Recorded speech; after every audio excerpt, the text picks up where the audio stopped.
अमावस्या की रात थी। सघन जंगलों के बीच से गुजरने वाली पतली सड़क पर सिर्फ एक ही वाहन चल रहा था, राहुल की कार।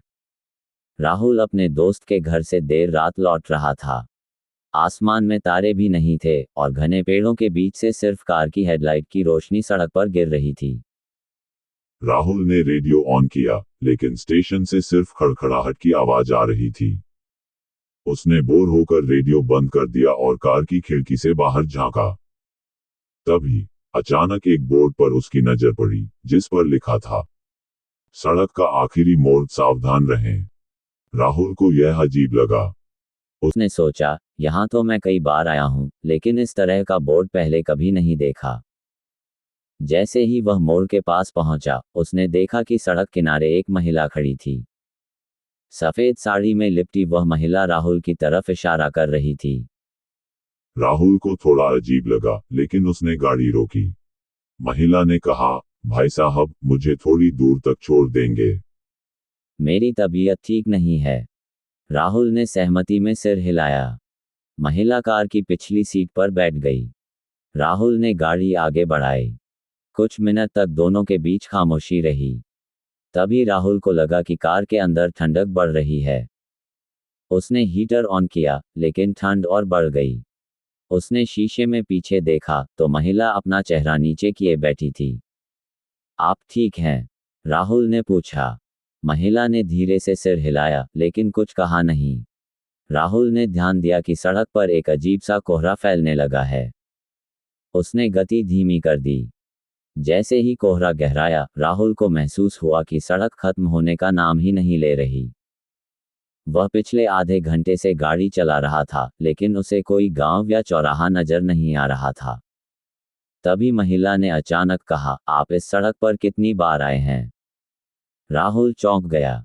उसने कहा, काफी बार, लेकिन आज ये जगह अजीब लग रही है।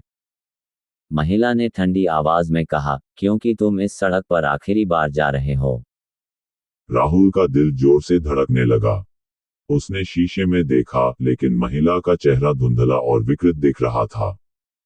राहुल ने घबराकर गाड़ी रोकी और पीछे पलटकर देखा। अब कार में कोई नहीं था। पिछली सीट खाली थी। वह घबराकर बाहर निकला और चारों तरफ देखा, लेकिन कोहरे के सिवा कुछ नहीं दिख रहा था। तभी उसे दूर से किसी के रोने की आवाज सुनाई दी। उसने हिम्मत जुटाकर आवाज की दिशा में कदम बढ़ाए।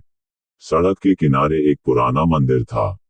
मंदिर के पास एक टूटी हुई कार और उसमें किसी का खून से लथपथ शव पड़ा था।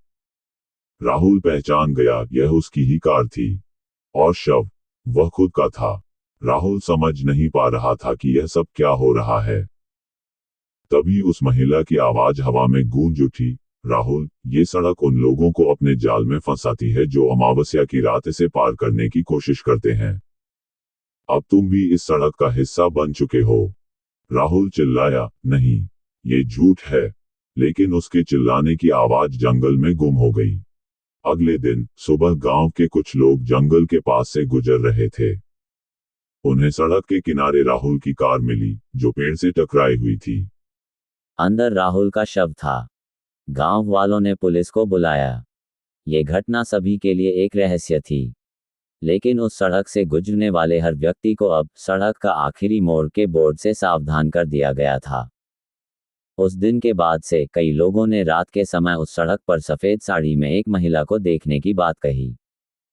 लेकिन कोई भी कभी यह नहीं जान पाया कि वह महिला कौन थी और यह सड़क आखिर किसका शिकार करती थी। राहुल अब उस सड़क का अभिन्न हिस्सा बन चुका था। हर अमावस्या की रात वह उसी तरह किसी नए राहगीर का इंतजार करता है, जैसे उस महिला ने उसका किया था। रहस्य बना रहता है।